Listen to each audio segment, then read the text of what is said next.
안녕하세요. 결혼 생활 20년 동안 이혼을 한 해 만에 참 많이도 싸웠는데 드디어 저도 돌싱이 되었네요. 그지 같은 시댁과 늘 애매모호 순두부같이 굴던 남편 얼굴 드디어 안 보게 되어서 명치가 시원해지는 느낌입니다. 시대도 좋아져 예쁜 것, 맛있는 것, 보기 좋은 것 많은 편리한 세상에서 하루라도 빨리 내 행복 찾아 떠나는 게 현명하다고 생각이 듭니다. 제 나이 27살, 그리 많지도 적지도 않은 딱 적당한 나이에 결혼했어요. 전 남편은 같은 직장 선후배 사이였고 그 사람 참 인기 많았네요. 과묵하면서도 성실하게 할 것 잘하고 능력도 꽤 있어서 인사고가도 높게 받던 사람이었어요. 게다가 키도 크고 호감형이라 그 사람 눈독 들이던 여직원들이 참 많았네요. 그런 사람이 저를 좋다 하더라고요. 매사 자신감 없던 저에게 한 줄기 빛처럼 느껴지던 순간이었어요. 저는 아버지 어머니가 일찍 이혼하셔서 편부모 가정 밑에서 자란 사람입니다. 보통 이런 경우는 엄마를 따라가 살지만 저는 아빠랑 살았습니다. 아빠가 고집을 부려 강제로 자식들을 엄마랑 떼어놨거든요. 사실 이혼 사유도 아빠의 바람 때문이었는데 엄마가 경제력이 없다는 이유로 그렇게 되었습니다. 역시나 아빠는 사업을 핑계로 저희 남매를 방임방치하며 키웠고 10살이었던 제가 저보다 3살 어린 제 남동생 밥해줘 먹여가며 키웠습니다. 그래도 아버지가 의외로 자식들 교육엔 긍정적인 면이 있어서 좋은 대학 들어갔네요. 아버지에게 그거 하나는 정말 감사해 하고 있어요. 서울로 독립해 아빠랑도 안 살게 되고 또 일찌감치 서울에서 자리 잡아 살고 계시던 엄마와도 제외해 정말 꿈결 같은 20대 초중반을 보냈네요. 제가 엄마랑 연락한다는 이유로 아빠가 화가 나 저랑 연 끊고 살자 하셨지만 그래도 좋았네요. 그런 저를 시댁에서 참 많이 반대하셨어요. 친정은 이혼에 뿔뿔이 흩어져 있어. 돈도 별로 없고 인물도 그닥인데 뭐하러 저런 애를 데려와 같이 살겠다고 난리니? 내가 다음 달에 약사하는 여자 선자리 잡아오려고 했더니만 그 집은 할아버지가 미술하는 사람이라 돈이 많다더라. 너한텐 그런 여자가 딱이지. 그게 저에 대한 어머님의 환영 인사였습니다. 남편을 너무나 사랑했고 저만 잘하면 시댁에서도 인정받는 며느리 될 거라고 생각했습니다. 시집살이 시댁의 합가에 살지는 않았지만 참 모진 구박 많이 받았네요. 1년에 5번 있는 제사는 물론이고 김장이나 텃밭, 자질구레한 일들 전부 다 저는 필수로 부르셨습니다. 시댁에 일할 게 많다고요. 시댁은 교통이 안 좋아 버스를 서너 번은 갈아타야 했는데 그게 너무 힘들어 한 번은 시외버스 정류장에서 택시를 탔더니 시어머니가 난리를 치더라고요. 우리 아들 번 돈으로 편하게 택시를 잡아 타고 와? 이래저래 모난 구석이 많아 검소할 줄 알았더니 그것도 아니야? 그럼 대체 넌 잘난 게 뭐가 있니? 새댁 시절에 그렇게 윽박 지르는 시어머니한테 감히 대들 용기도 없었습니다. 게다가 아들이 번 돈이란요. 저희는 같은 회사에서 근무하고 있는 부부인데요. 어머님은 저희가 용돈을 드려도 가전 가구를 해드려도 늘상 그렇게 내 아들이 번 돈이라고 표현하셨습니다. 같이 고생해 일하지만은 맞벌이로 단 한 번도 인정하지 않으셨고 제가 남편 부서보다 조금 더 빨리 출근해야 할 때가 있어서 그런 날은 같이 밥 못 먹고 나왔다고 하니 노발대발 화내며 새벽같이 일어나 미리 밥상 차려놔야 하지 않냐고 혼내시더군요. 그렇지 않아도 집안일은 제가 거의 전담으로 해왔습니다. 그런데 며칠 아침밥 못 해줬다고 잘난 거 잘하는 거 하나 없는 못난 며느리 소리를 들어야 하는 건 아니지 않나요? 바보 같지만 제가 참 자존감 낮은 성격이기도 했고 또 이혼은 생각도 못했습니다. 제 친정 부모님이 일찌감치 이혼하셨기 때문에 저는 가정을 지켜야 한다는 아주 강력한 의무감 같은 게 있었어요. 그리고 지금에야 집안일이며 육아도 남편이랑 반반씩 하는 추세지만 20년 전에는 아무리 그래도 여자가 더 많이 하는 분위기였고요.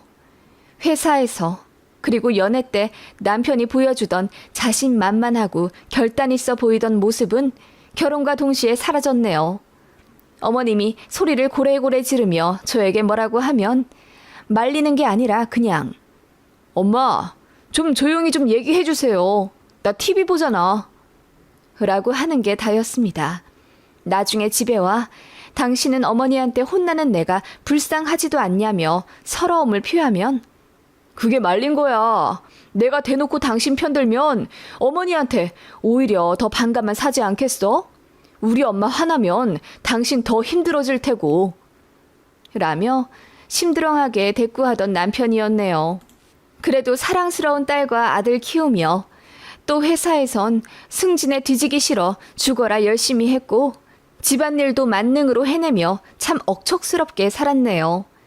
그렇게 사는 동안 저는 한 번에 암 수술을 했고 과로로 2번 쓰러졌어요. 저만의 취미 생활이랄 것은 없었고 그저 집, 회사, 그리고 아이들이 전부인 제 인생이었습니다. 남편은 낚시, 골프에 빠져 주말에는 집에 거의 없었습니다. 어느 순간부터는 차라리 그게 좋다 느껴지더라고요. 집에 있으면 하루 종일 소파와 한 몸이 되어서 저에게 과일 좀 달라, 간식 좀 내와라, 애처럼 저에게 다 해달라 했거든요. 참 잘생기고 멋있던 남편이었는데 40대 넘어서부터 저 만삭 때보다 배도 더 나오고 머리도 벗겨지더군요.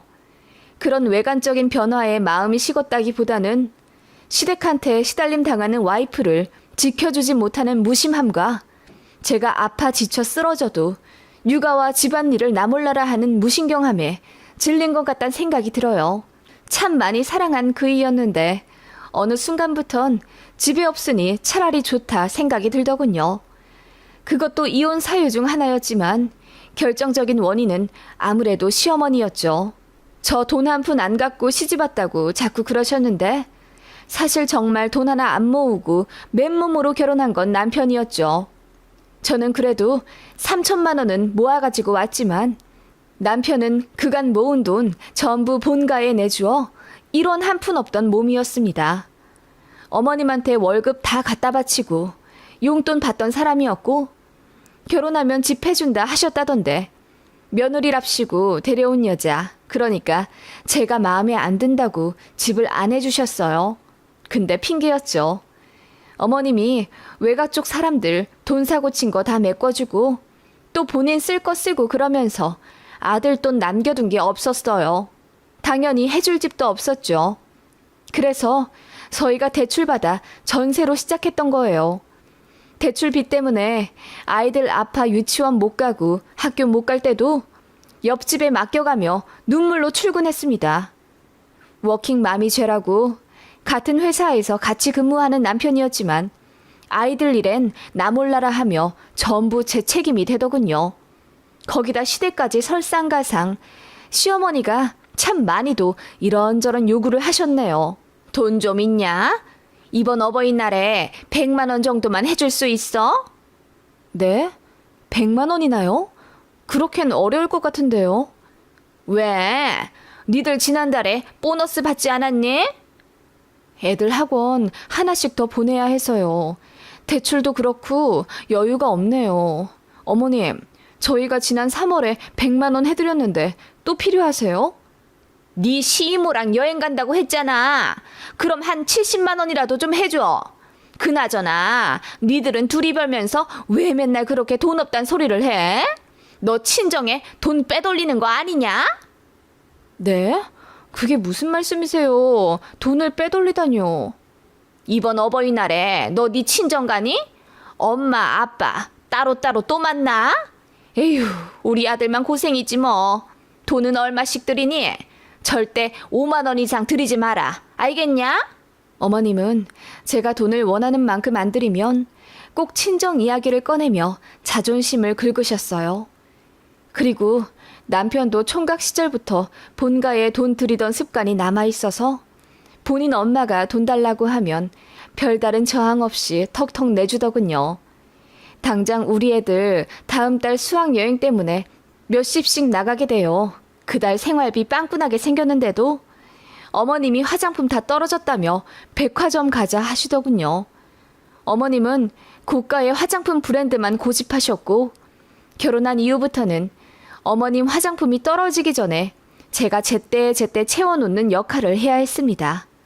한 번은 저희 생활비가 모자라 어머님 이번만 설화수 말고 그 아래 라인 쓰시면 안 될까요? 저희 돈이 쪼들려서요. 라고 했더니 늙었다고 아무거나 바르라는 거냐?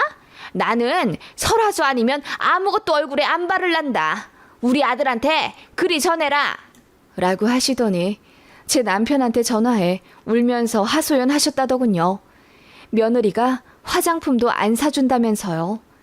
그 말에 남편이 집에 와 길길이 날뛰며 어떻게 자기 엄마한테 그깟 로션 하나 안 사주냐며 화내더라고요.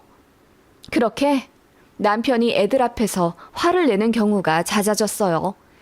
그래서 애들 정서 보호해주고자 남편이랑 최대한 트러블 없이 살기 위해 제가 많이 맞춰주었던 것 같아요. 그러다 보니 저는 점점 더 을이 되어 갔던 것 같네요. 시어머니는 대놓고 저한테 갑질하셨고 원하는 것도 참 많으셨어요. 정말이지 뭐 하나 보태준 것도 없으면서 왜 그렇게 바라기만 하는지. 며느리 생일은 나 몰라라 하면서 본인 생신 때는 생신상은 물론이고 용돈의 여행에 아주 칼같이 챙겨주길 바라신 분이었죠. 결혼 생활 20년 정도 하면서 제 생일 때 어머님한테 받은 거라고는 시장에서 사주신 15,000원짜리 왕골 가방 하나네요. 너는 비싼 거 안 들어도 예뻐. 그러니까 백화점 같은 데서 괜히 돈 쓰고 그러지 마라. 라고 덧붙이시면서 말이죠. 한 번은 저도 이러고 사는 게 너무 스트레스 받아 보너스 받은 걸 저에게 쓰고 싶다 남편에게 통보하고 백화점 가서 가방을 하나 샀어요. 솔직히 나이가 몇인데 남들은 20대 때부터 명품 가방 하나씩은 꼭 있더만 저는 결혼하고 시댁이랑 가정에 돈을 다 써서 여유가 없었거든요. 그래서 120만 원짜리 작은 핸드백 하나를 샀습니다. 남편은 제가 희생하고 살았던 것에 동의는 하지만 막상 큰돈 쓴다고 하니 떨떠름해 하더군요. 본인은 골프에 낚시에 매달 100만 원 이상씩 턱턱 쓰면서 말이죠. 그게 시어머니 귀에 들어갔는데 그날 전화로 엄청 혼내시더군요. 너 명품 샀니? 오늘 내일 하는 이 시애미한테는 명품백 하나 안 사주더니 100얼마짜리를 기어코 산 거야? 내가 말했잖니. 너는 싼 거 들어도 예쁘다고. 무슨 허파에 바람이 불어서 그 비싼 돈을 주고 가방을 사? 너한테 가당키나 해? 어머님, 저 직장 생활 한 지도 10년이 훌쩍 넘었는데 저를 위해 가방 하나 못 사나요? 회사에서 인정받고 남편이랑 비슷하게 버는데 애들 아빠는 본인 취미생활 한다고 1년에 1,000원 써요. 애들 아빠 때문에 제가 번 돈은 생활비랑 시댁에 다 들어간 거 아시잖아요. 뭐라고? 너 지금 돈 번다고 유세 떠는 거냐? 어머님, 유세가 아니라 내가 너무 오래 살았나 보다. 며느리가 시애미한테 대드는 꼴이나 보고. 아이고, 내 팔자야. 어머님은 그렇게 앓는 소리를 하며 우시더군요. 그렇게 본인 아들에게 전화해 며느리가 본인한테 바락바락 대들었다며 이간질을 했고 결국 그 일로 부부싸움을 하고 말았네요. 결국 그 가방 환불했어요.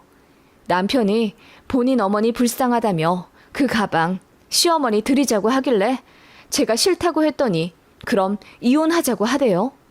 그때가 애들 초등학교 고학년이라 사춘기였어요.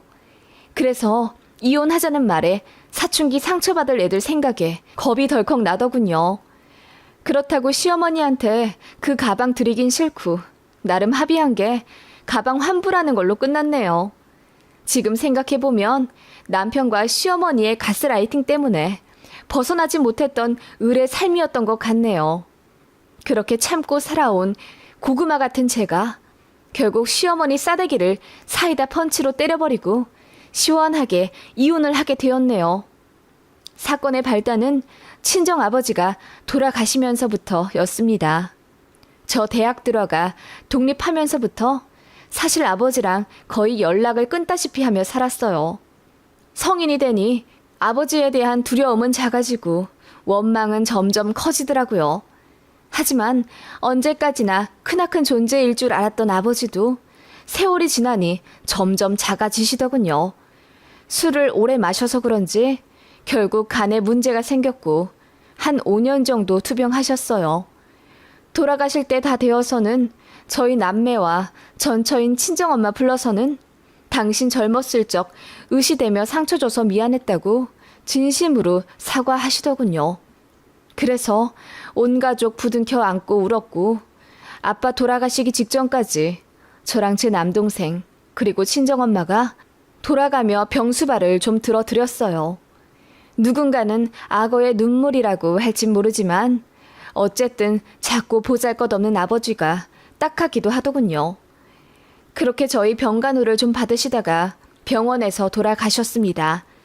생전하시던 사업과 자가로 갖고 계시던 집 2채를 모두 저희 남매와 어머니에게 3등분에 나누어 주겠다는 유언을 작성하셨더라고요.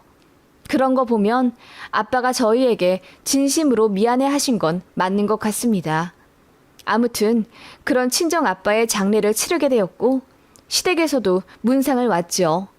제가 펑펑 우는 걸 보며 시어머니가 고개를 갸웃거리며 묻더군요. 너는 네 아빠한테 정없지 않니? 왜 이렇게 울어? 병간호 하느라 왔다 갔다 고생만 시킨 네 아빠인데 이제 해방이지 뭐. 생전에 너한테 잘해주지도 않은 사람 저 세상 갔는데 뭘 그렇게 우냐? 라고 하는데 눈물 나는 그 와중에 어이가 없더군요. 어머님, 그래도 제 아버지잖아요. 눈물이 왜 안 나요? 라며 소리치듯 따졌더니 어머님이 움츠리며 제가 예민하다고 구시렁거리시더군요. 그리고 시어머니가 저희 아버지 쪽 화려한 근조 화환을 보시더니 아니, 무슨 회사 대표들이 이렇게나 많이 위로를 해줘? 너네 아빠 사업하신다더니 그게 그래도 꽤 잘 됐었나 보다? 그런데 너 사는데 돈 한 푼 안 줬어? 아무리 연 끊다시피 하며 살아도 그렇지. 라며 혀를 끌끌 차더군요. 그리고 가시라고 해도 계속 댁으로 안 돌아가시고 부조함 근처를 서성거리더니 돈 많이 들어온다. 동생이랑 반반 나눠 가질 거야? 네 친정엄마랑은 안 나눌 거지? 이혼한 마당에 무슨 전 남편 부조를 챙겨. 그렇지? 라며 부조금에 집착하시더라고요.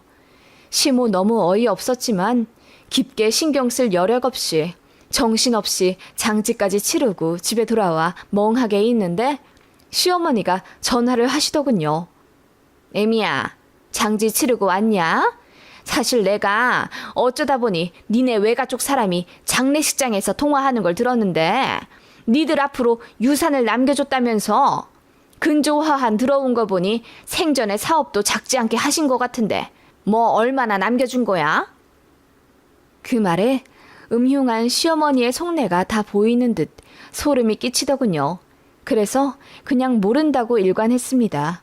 사실 장례 끝나고 엄마한테 이야기 들었는데 집 2채와 사업체가 18억가량의 가치가 될 것 같다 하시더군요. 그걸 그대로 부동산으로 물려받느냐 아니면 현금화해서 나누느냐 상의를 해야 할 것 같다고 하셨어요. 친정엄마는 어차피 지금 재혼할 사람도 있고 전 남편 재산 받고 싶지 않다 하셔서 저랑 제 남동생이랑 둘이 반반 나누라 하셨고 제 남동생은 저한테 고맙고 미안한 게 많다며 집 2채는 누나 주고 아버지 사업체만 물려받고 싶다고 하더군요.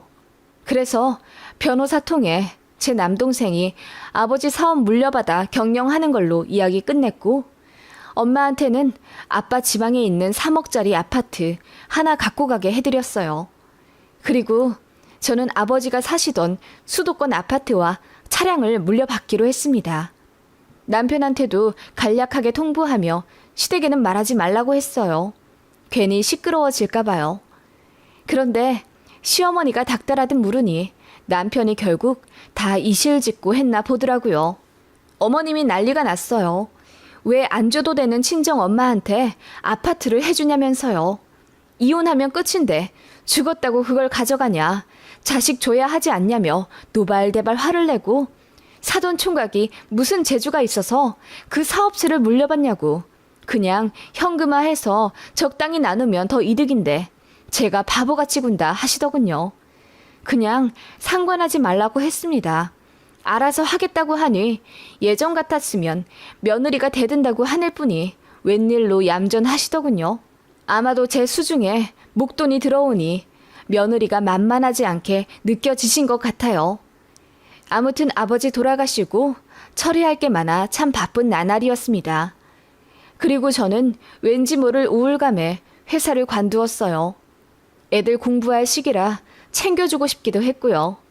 어차피 아버지 유산으로 돈도 좀 있고 희망퇴직 신청해서 그냥 퇴직금 넉넉히 받아 그만두었네요. 그런데 시어머니가 그 이후로 저한테 계속 살살거리며 간을 보시더군요. 퇴직금은 얼마 받았냐? 아버지 유산 정리는 다 끝냈냐? 물으시더니 어느 날 그러시더군요. 저희 집 근처로 이사를 가고 싶은데 좀 알아봐 줄 수 없냐는 거예요. 그래서 그냥 아들이랑 이야기하시라 했더니 전업주부 된 제가 부동산 투어하면 안 되겠냐 부탁하시더군요. 저희 집 근처로 오시겠다 하는 것부터 마음에 안 들었지만 일단 여쭤는 보았네요. 어머님 사시는 아파트가 지금 매매가가 1억 8천인데 이쪽은 지금 기본이 3억이에요. 어떻게 하시려고요? 돈은 어떻게든 되겠지. 나도 이제 늙어서 아들 며느리 손이 좀 필요하겠더라고. 그럼 적당한 집으로 네가 좀 알아봐서 매매를 해다오. 네? 제가 매매를 하라고요? 시댁이 팔려야 매매를 하죠. 그리고 그 차액은요? 아니, 너한테 일단 돈이 있잖니. 그러니까 그걸로 먼저 좀 사둔 다음에 우리 집 팔리면 그 돈 우리 아들을 주면 되지. 네? 저한테 무슨 돈이 있다고 시댁 아파트를 다짜고짜 사달라 하시는 거예요. 그리고 어머님, 그게 무슨 논리예요? 시댁 팔린 돈을 왜 애들 아빠를 줘요? 어차피 그 돈이 그 돈이지. 우리 아들 돈이 네 돈이고 네 돈이 우리 아들 돈이지. 안 그러냐? 너 아버지한테 재산 받았잖아. 좋게 좋게 생각해라. 아버지 돌아가시고 나니 살아있는 부모님한테 잘해야겠다는 생각 들지? 그러니까 마음 넓게 먹어라. 나중에 나 죽고 후회하지 말고. 어머님, 그게 무슨 말씀인지 모르겠네요. 어머님 죽고 후회할 사람은 제가 아니라 아들인 애들 아빠겠죠. 그리고 친정 아빠한테 받은 유산으로 왜 시댁집을 사드려야 하죠? 그거 제 돈이라고 생각해 본 적 없어요. 애들 돈이지. 제가 그렇게 이야기하자 어머님이 갑자기 당황한 듯 말을 얼버무리시더니 이윽고 화를 내시더군요. 제가 피도 눈물도 없다면서 제대로 된 집안에서 자라질 않아 뭘 모른다고 하더군요. 저도 더 이상 참을 필요 없어서 소리를 고래고래 지르며 적당히 좀 하시라 했죠. 그랬더니 그 주 주말에 다짜고짜 저희 집에 쳐들어 오셨더라고요. 애들 앞에서 저에게 삿대질을 하며 제가 돈 좀 쥐고 있으니 눈에 뵈는 게 없다 하시더군요. 지 아빠 주고받은 돈으로 유세 떨고 앉아있다. 뭐 하나 잘난 것도 없는 너 같은 애 며느리로 받아준 은혜를 이따위로 갚아?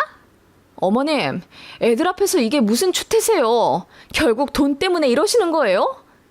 뭐라고? 추태? 돈 때문에? 너 말 다 했냐? 하시며 어머님이 제 머리채를 잡으시더라고요. 남편도 그거 보고 놀라 말렸지만 화가 난 노인의 힘이 엄청나더군요. 머리카락이 한 움큼 뽑히는 듯 아팠습니다.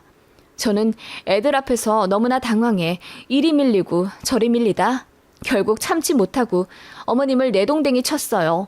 그랬더니 시모가 아이고 나 죽네 하며 우시더니 다시 저한테 달려들더군요. 그리고 거실에 퍼지는 찰싹 소리. 네, 제가 어머님 뺨을 내리쳤습니다. 그것도 아주 세게 있는 힘을 다해서요. 어머님 얼굴이 곧바로 붉게 부풀어 오르고 눈도 동그래지더군요. 당황한 듯 잠시 얼빠져 계시다가 며느리한테 맞았다며 통곡을 하시더군요. 남편도 당황하더니 이윽고 화를 내며 저한테 자기 엄마 때렸으니 이혼하겠다 어쩐다 난리길래 제가 그러자고 했습니다. 이혼하자고요. 나도 더 이상 참고 살 이유 없으니 갈라서자고 했습니다. 그 말에 남편도 시어머니도 애들도 다 놀라 아무 말이 없더군요. 정적을 깨고 제 딸이 조용히 말했습니다. 난 우리 엄마 결정 응원해. 엄마가 행복했으면 좋겠어. 라고 하자 작은 녀석도 제 손을 꼭 잡으며 제 편에 서더군요. 그 모습에 시어머니가 뒤집어지며 울고 남편도 어안이 벙벙해져 바보같이 서 있더군요. 그렇게 이혼했습니다. 남편이 노모 폭행건으로 고소한다 어쩐다 하길래 제가 먼저 맞았으니 저도 맞고소한다고 했죠. 순순히 이혼 안 해준다고 하던 남편이라 결국 소송까지 갔습니다. 그동안 가사 육아 나몰라라 하고 본인 취미생활 무지하게 하고 다닌 전적이 있기 때문에 재산 기여도는 사실상 제가 더 높았고요. 그간 시집살이로 스트레스 받아왔던 증거들 다 제시했더니 결국 남편이 유책 배우자가 되어 저에게 위자료를 지급하게 되었어요. 그래봤자 겨우 800만 원 나오더군요. 법이 그렇더라고요. 그렇게 시원하게 이혼했습니다. 시어머니가 법원 갈 때마다 따라와 저에게 난리를 치더니 마지막 날에는 무릎 꿇다시피 빌며 한 번만 봐주면 안 되겠냐 하시더군요. 내가 미안하다. 너한테 너무 모질게 대했지. 나는 그냥 네가 내 딸 같아서 편하게 하느라 그랬다. 내가 나중에 다 잘해주려고 했지. 우리 아들도 마찬가지일 거다. 우리 진심 모르겠니? 네, 모르겠네요. 어머님 말씀대로 며느리 있을 때 잘하지 그러셨어요. 이제 다 끝났어요. 지긋지긋한 시댁 갑질, 허수아비 같은 남편 안 보고 살게 되니 속이 다 시원해요. 그러니까 정말 미안하다는 게 진심이라면 이제부터라도 제 앞길 막지 마세요. 제가 그리 이야기하니 어머님이 얼굴이 시뻘개지며 우시더라고요. 그렇게 다 끝났습니다. 생각보다 이혼 복잡하고도 간단하더군요. 애들은 오히려 저더러 이혼하길 잘했다 해주고 별다른 방황 없이 일상생활 잘 복귀해 공부도 열심히 하고 명랑하게 살아가고 있어요. 저는 결혼생활 20년, 아니 태어나 거의 처음으로 저 혼자 여행도 다녀왔네요. 그것도 해외로요. 면세점에서 가방도 하나 샀습니다. 예전에 샀다가 시어머니 때문에 환불했던 게 한으로 남았나 봐요. 눈물이 나더군요. 진작 이렇게 살 것을.